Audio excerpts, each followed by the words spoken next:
Movie के शुरू होते ही हम एक स्ट्रीट शेफ काओ को देखते हैं। वो बहुत मजे मजे के खाने बनाया करता था। इसका एक छोटा सा रेस्टोरेंट है, मगर वो उसको साफ रखता है और अपने प्रोफेशन से भी बहुत प्यार करता है। लेकिन जो पास्ट में काओ के साथ हुआ वो बहुत ही बुरा था। उसके फादर ने सिर्फ इसलिए उसे एक शेफ के पास छोड़ दिया कि वो कुकिंग को सीख सके। गाओ ने डिसाइड कर लिया था कि एक दिन वो बहुत बड़ा शेफ बनेगा और हर वो चीज हासिल करेगा जो वो अपने बचपन में ना कर सका। गाओ के फादर एक बहुत अच्छे शेफ थे और अब तक तो वो बहुत ही कमाल शेफ बन चुके थे, एक तरह के मास्टर शेफ। लेकिन उनका बेटा यानी गाओ उनसे बहुत नफरत करता था, क्योंकि उसने अपना बचपन यानी चाइल्डहुड अपने फादर के बगैर गुजारा था। वो उन्हें मिस भी किया करता था, लेकिन इससे उसके फादर को कोई फर्क ही नहीं पड़ता था। दूसरी तरफ गाओ के फादर यानी वही मास्टर शेफ भी इस बात से खुश थे कि दुनिया को नहीं पता कि इनका बेटा भी है, और ये बात गाओ को और सैड करती थी। अब सीन बदलता है और हम एक और फेमस, हैंडसम और यंग शेफ को देखते हैं। वो बहुत ही रिच और रॉयल फैमिलीज के लिए खाना बनाया करता था। उसका नाम पोल होता है। पोल का ये ख्वाब था कि वो अपने फादर के लिए अपनी कंट्री में एक रेस्टोरेंट बनाएगा। इसलिए वो अब्रोड को छोड़ते हुए और सब ऑफर्स को मना करते हुए अपनी कंट्री वापस आ जाता है। वहाँ जाकर वो एक फिश सेलर के पास जाता है और कहता है कि मुझे एक बड़ी सी मछली तो दिखाओ। तो फिश सेलर उसे मना कर देता है। अब जैसे ही गाओ उसके पास बड़ी सी मछली लेने आता है तो वो आदमी उसे मछली दे देता है। ये देखकर पोल को बहुत गुस्सा आता है और वो गाओ को गुस्से से देखता है, जैसे वो उससे जेलस हो के भाई इसने उसको मछली क्यों दे दी। फिश सेलर जब इन दोनों को गुस्से में देखता है तो वो मछली के 2 टुकड़े कर देता है ताकि इनमें लड़ाई ना हो, लेकिन वो दोनों फिर भी एक दूसरे को गुस्से से घूरते रहते हैं। अब हम पोल के शानदार और बहुत ही प्यारे रेस्टोरेंट को देखते हैं जिसकी आज ओपनिंग होती है। वो बहुत नीट एंड क्लीन एडवांस तरीके से बनाया गया और बहुत ही खुला रेस्टोरेंट होता है। उसको बहुत अच्छे तरीके से डेकोरेट किया होता है। पोल ने जो नया रेस्टोरेंट खोला था वो गाओ के रेस्टोरेंट के बिल्कुल सामने था, जिसे देखकर गाओ के दोस्त घबरा जाते हैं, क्योंकि ये नया रेस्टोरेंट इन कस्टमर्स का सारा इंटरेस्ट अपनी तरफ करने वाला था और इन सब लोगों को इनसे छीनने वाला था। और जिस बात का डर था वही होता है। सब लोग नए रेस्टोरेंट का टेस्ट चेक करने के लिए उसमें चले जाते हैं, तो गांव के दोस्त गांव को सपोर्ट करने के लिए डिस्काउंट ऑफर की अनाउंसमेंट करते हैं, जो कस्टमर्स को वाकई में अट्रैक्ट करती है और वो फिर से गांव के रेस्टोरेंट की तरफ चल पड़ते हैं। इस बात से पोल के दोस्तों को बहुत गुस्सा आता है और वो इनसे आके गुस्से से बात करते हैं कि तुम लोगों के साथ मसला क्या है, हमारी सक्सेस तुम लोगों से देखी नहीं जा रही। फिर एट द एंड दोनों पार्टीज में डिसाइड होता है कि क्यों ना एक कंपटीशन रखा जाए और देखा जाए कि किस शेफ के हाथ में ज्यादा टेस्ट है। अब दोनों को जबरदस्ती कंपटीशन में पार्ट लेने के लिए कहा जाता है। पहले तो वो मान नहीं रहे होते, लेकिन जब एक दूसरे को देखते हैं तो पहचान लेते हैं कि इन लोगों का सामना तो उस दिन फिश स्टॉल पर हुआ था, तो ये लोग कंपटीशन के लिए रेडी हो जाते हैं। अब टेबल लग जाता है और उस पर एक बड़ी सी फिश रखी जाती है जिसको इन दोनों ने काटना था। अब सबसे पहले पोल फिश को काटता है और उसके कांटे बहुत स्मूथली और तेजी के साथ निकालने लगता है। उसका ये तरीका सबको बहुत पसंद आता है। अब वो फिश फेंकता है गाँव की तरफ। गाँव भी फिश को बड़े अच्छे तरीके से काटता है और उसकी स्किन जब सबको दिखाता है तो उस पर जरा सा भी फ्लैश नहीं होता, यानी उस पर जरा सा भी फिश का मीट नहीं लगा होता, तो उसको भी सब बहुत एडमायर करते हैं, यानी दोनों की बराबर तारीफ होती है। अब वहाँ एक चेयरमैन भी होते हैं जो उनसे कहते हैं कि एक इंटरनेशनल कुकिंग कंपटीशन होता है, मुझे लगता है कि तुम दोनों को उसमें पार्ट लेना चाहिए। अब दोनों को प्रूव तो करना था कि इनमें से कौन बेस्ट शेफ है, तो दोनों रेडी हो जाते हैं। अब पोल मीडिया को बताता है कि मैं फ्रांस में कुकिंग करता था और चाइना आकर मैंने फील किया कि अब भी लोग पुराने तरीकों को यूज करके कुकिंग करते हैं, और जाहिर है ये बात वो इनडायरेक्टली गाँव को ही कह रहा था और इसे देख के गाँव को बहुत गुस्सा आता है। अब वहाँ सबको पता चलता है कि पहले इनका आपस में कंपटीशन होगा। अगर ये लोग उसे जीत जाते हैं तब ये लोग फाइनल तक पहुँच सकेंगे और साथ ही साथ बहुत ही बड़े मास्टर शेफ से मिलने का भी चांस मिलेगा। और ये मास्टर शेफ कोई और नहीं बल्कि गाँव के ही फादर थे। उधर गाँव के रेस्टोरेंट में पोल की दोस्त आती है और गाँव और उसकी दोस्त को रेस्टोरेंट आने का कहती है कि आज का खाना आप हमारी तरफ खाएं। अब वो दोनों यानी गाँव और उसकी दोस्त पोल के रेस्टोरेंट तो जाते हैं, लेकिन उनको खाना पोल नहीं बल्कि पोल की वही दोस्त करती है। दिखने में वो खाना तो फ्राइड एग और एक प्लांट पोट की तरह लग रहा था, लेकिन उसका टेस्ट एकदम अलग था। तो ये देखने का वो सोचता है कि वाकई पोल की कुकिंग बहुत एडवांस है, तो वो सीधा किचन में जाता है और उसको गुस्से से कहता है, पोल अपना खाना अच्छा दिखाकर क्या साबित करना चाहते हो? कि तुम बहुत अच्छे कुक हो, तो पॉल चुप रहता है और उससे मीट पकाने का कहता है कि चलो देखते हैं कौन ज्यादा अच्छा मीट पका सकता है। गाओ चैलेंज एक्सेप्ट करता है। अब गाओ बहुत ही अच्छे तरीके से वो मीट पकाता है, वो बहुत डिलीशियस लग रहा होता है। अब पोल उससे कहता है कि मैं तुम्हें सेम रेसिपी के साथ ये डिश बनाकर दिखाता हूँ। पोल शुरू करता है और सेम डिश बहुत ही कम टाइम में बना लेता है। जब गाओ उसको स्मेल करता है तो उसे अपनी डिश में और इसकी डिश में कोई फर्क नहीं लग रहा होता, तो वो समझ जाता है कि वाकई इसके पकाने का तरीका बहुत एडवांस है। वो उदास हो जाता है और वहाँ से चला जाता है। अब गाओ को कोई कहता है कि उसे उसके फादर बुला रहे हैं। गाओ अपने फादर के पास जाता है और कहता है कि अब आपने मुझे क्यों बुलाया, जबकि आप ये बात मानते ही नहीं कि मैं आपका बेटा हूँ। तो मास्टर शेफ उसे कहते हैं मैंने ऐसा इसलिए किया ताकि दुनिया ये न कहे कि तुम मेरे बेटे हो, इसलिए तुम इंटरनेशनल कंपटीशन तक पहुँच सके, बल्कि मैं तो यही चाहता हूँ कि तुम खुद ये करो। तो गाओ कहता है डैड मुझे वैसे भी आपकी सपोर्ट की जरूरत नहीं, जब मुझे आपकी जरूरत थी तब आप मेरे पास नहीं थे। खैर मैं अब ये साबित करके दिखाऊंगा कि मैं वो हासिल कर सकता हूँ जिसकी वजह से आपने मुझे छोड़ा। अब गाओ यहाँ से चला जाता है क्योंकि उसे अपने डैड की किसी भी बात पर यकीन नहीं होता। अब next day international cooking competition होता है। सब प्रिपरेशन की जा चुकी होती है। कॉम्पिटेंस यानी पोल और गाओ भी रेडी होते हैं। टाइम स्टार्ट होता है।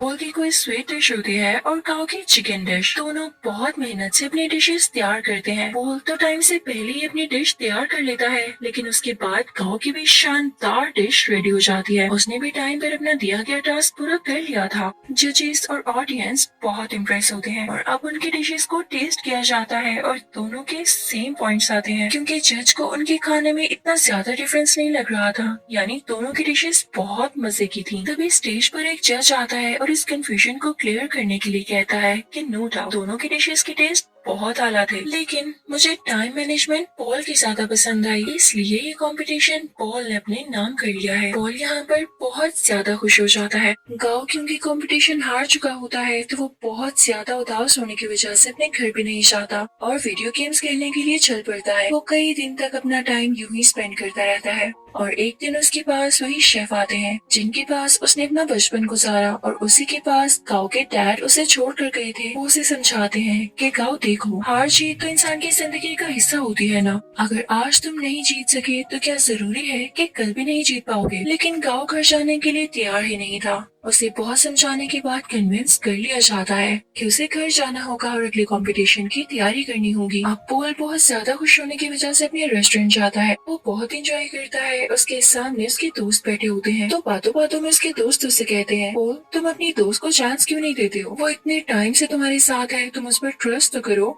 उसे अलाउ करो कि वो इंटरनेशनली तुम्हें रिप्रेजेंट कर सके, तुम्हारे रेस्टोरेंट का नाम ऊंचा कर सके। तो पोल उससे कहता है हाँ वो मेरी अच्छी दोस्त जरूर है, इस बात से मैंने मना नहीं किया, लेकिन यार उसे खाना तक पकाना नहीं आता, वो कैसे मेरे रेस्टोरेंट को इंटरनेशनली रिप्रेजेंट कर सकती है। तो उसका दोस्त और बातें करने लगता है और उसकी बातों से ये लग रहा होता है जैसे ये उसकी दोस्त के साथ ही मिला हुआ है और इनके दिल में लालच आ रही है। तभी वहाँ पर पोल की वही दोस्त आती है और उसके सामने सूप की 2 कप्स रखते हुए कहती है पोल क्या तुम मुझे बता सकते हो कि इनमें से किस में सॉल्ट ज्यादा है। तो यहाँ पर पोल खामोश हो जाता है क्योंकि उसमें टेस्ट करने की एबिलिटी ही नहीं होती, उसके टेस्ट बर्ड्स ऐसा कर ही नहीं सकते थे और ये नेचुरली था। तो इस बात की वजह से पोल को बहुत दुख होता है कि उसकी अपनी दोस्त ने उसके बाकी दोस्तों के साथ मिलकर उसे चीट किया और धोखा दिया। तो अब उसकी दोस्त कहती है क्या हुआ पोल, तुम समझते थे कि मैं तुमसे प्यार करती हूँ। ये तुम्हारी गलत फहमी थी, आजकल ऐसा कहाँ होता है। मैंने तो तुमसे दोस्ती सिर्फ इसीलिए की थी ताकि तुम्हें यूज करके इंटरनेशनल कंपटीशन में जा सकूं। वैसे जाना तो मेरे लिए पॉसिबल नहीं था, लेकिन आज तक जो मैंने तुम्हारा राज रखा उसके बदले में तुमने मुझे क्या दिया। क्या तुम मुझे एक ऑफर नहीं कर सके। लेकिन अब नहीं, अब मैं खामोश नहीं रहूंगी क्योंकि मैं भी इस कंपटीशन में जा सकती हूँ।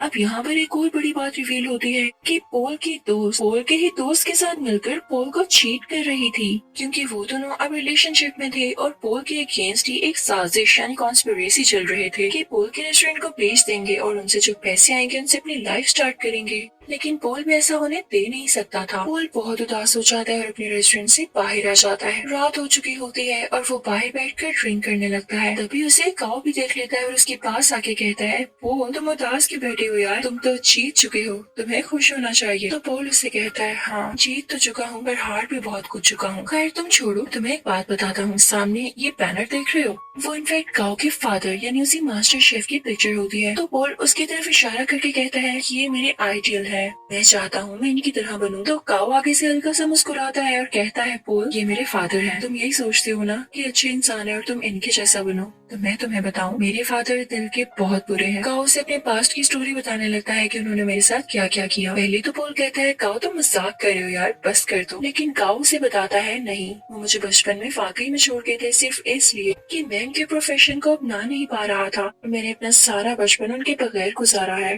तो पॉल कहता है अच्छा उदास नहीं हो, अब हम क्या कर सकते हैं। तो काओ से कहता है बॉटल्स फेंक सकते हैं। तब वो दोनों खाली बोतल्स उस बैनर की तरफ फेंकने लगते हैं और बहुत खुश होते हैं। यहाँ पर इन दोनों में दोस्ती हो जाती है और ये सीन बहुत ही ज्यादा क्यूट है। अब पॉल जब वहाँ से अपने रेस्टोरेंट वापस जाता है तो देखता है कि उसके दोस्त उसके रेस्टोरेंट का सौदा कर रहे होते हैं। तो पॉल उनसे कहता है ये क्या हो रहा है, तुम लोग मेरी इजाजत के बगैर ऐसा कर भी कैसे सकते हो। तो उसके दोस्त उससे कहते हैं मुझे ये बताओ इंटरनेशनल कंपटीशन में अपने साथ किसको लेकर जाओगे, क्योंकि राउंड 2 में अकेले नहीं पका सकते, आपके साथ आपका पार्टनर होना लाजमी होता है। क्या तुम अपनी दोस्त को लेकर जाओगे। तो पॉल कहता है मेरा दिमाग नहीं खराब, मैंने डिसाइड कर लिया है कि मैं किसे अपने साथ लेकर जाऊंगा जो कि वाकई डिजर्विंग है। पॉल यहाँ पर काओ का नाम लेता है। तो ये सुनकर उसके दोस्त काफी जेलस होते हैं। उनमें से एक कहता है पॉल याद रखना तुम्हारा करियर मिट्टी में मिल जाएगा। तो पॉल उसे अपने सर से हिट करता है, उन सबको वहाँ से भगा देता है। जब ये सारे लोग चले जाते हैं तो काओ का वही गार्डियन शेफ पॉल से कहता है पॉल वाकई तुमने ये सोचा है कि तुम काओ को अपने साथ लेकर जाओगे। तो पॉल कहता है हाँ क्यों नहीं, और साथ ही वो काओ के शोल्डर पर पैट करता है और कहता है हाँ ये डिजर्विंग है। सब बहुत खुश होते हैं। अब यहाँ पे कंपटीशन की तैयारियां शुरू हो जाती हैं। दोनों में ये डिसाइड होता है कि पॉल काओ को अपने नए तरीके सिखाएगा जबकि काओ पॉल को अपने पुराने तरीके जिस तरह से वो कुकिंग करता है। काओ पॉल से कहता है तुम परेशान मत होना, अगर तुम्हारे टेस्ट बड्स काम नहीं करते मैं तुम्हारा टेस्ट वापस लाने में तुम्हारी मदद करूंगा। वो उसे समझाता रहता है कि इस तरह करो।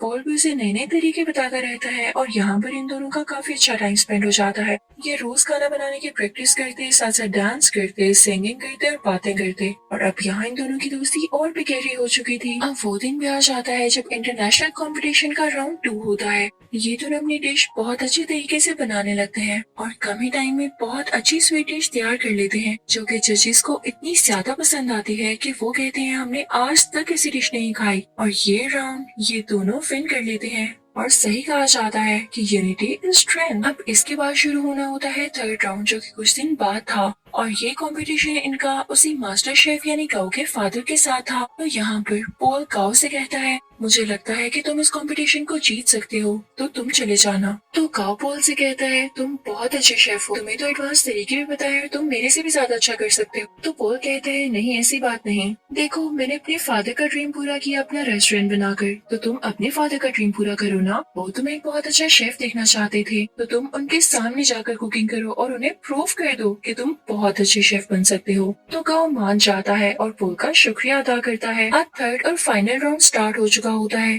दूसरी तरफ मास्टर शेफ भी अपनी डिश बनाने लगता है। अब काओ भी शुरू हो जाता है लेकिन शुरू होने से पहले ही उसे अपने बचपन की कुछ यादें आने लगती हैं जहाँ पर उसके फादर उसे छोड़ गए थे और उसे काफी बच्चे बुली किया करते थे। वो उन्हीं यादों में खो जाता है। उसके फादर आकर उसके मुंह पे पानी गिराते हैं और कहते हैं अपना काम शुरू करो। तो अब यहाँ पर काओ कुछ बनाना शुरू करता है। दूसरी तरफ काओ के फादर यानी वही मास्टर शेफ बहुत ही ज्यादा प्यारी स्वीट डिश बनाते हैं जैसे फायर लगी हो और उसमें से एक फूल निकल रहा हो। उस फूल का बहुत ही आला टेस्ट होता है जजेस को ये बहुत ज्यादा पसंद आता है। और जब काओ की बारी होती है कि वो अपनी डिश दिखाएगा उसने क्या बनाया है तो वो एक बाउल में नूडल्स बनाकर सीधा अपने फादर के पास जाता और उनको वो प्रेजेंट करता है। मास्टर शेफ उसे टेस्ट करते हैं तो वो नूडल्स उन्हें बहुत अच्छे लगते हैं और ये वही नूडल्स होते हैं जिनकी वजह से काओ को उसके फादर से डांट पड़ी थी कि तुम तो नूडल्स तक नहीं बना सकते। और आज काओ ने इतने मजे के नूडल्स बनाए थे कि उसके फादर उसे खाना ही नहीं छोड़ते और नूडल्स को वाइल्डली खाने लगते हैं। वो अपने बेटे को रोक के कहते हैं शाबाश बेटा तुमने बहुत अच्छे नूडल्स बनाए। वो यहाँ पे काफी इमोशनल हो जाते हैं तो ऑडियंस को भी पता चल जाता है कि एक तो इनका सरनेम सेम है और इन लोगों का बिहेवियर देख के भी यही लग रहा है कि ये बेटा और बाप है। यहाँ पर काओ का ख्वाब भी पूरा हो चुका था और उनके फादर का भी। अब उधर हम रेस्टोरेंट में देखते हैं कि पॉल और काओ अब साथ काम करते हैं और उनकी ऑडियंस पहले से कई ज्यादा है, यानी उनके पास और भी ज्यादा कस्टमर्स आते हैं। लोग उनका खाना बहुत ज्यादा पसंद करते हैं और इनके रेस्टोरेंट में अब रौनक ही रौनक हो जाती है। इसी के साथ ये मूवी यहीं पर एंड होती है।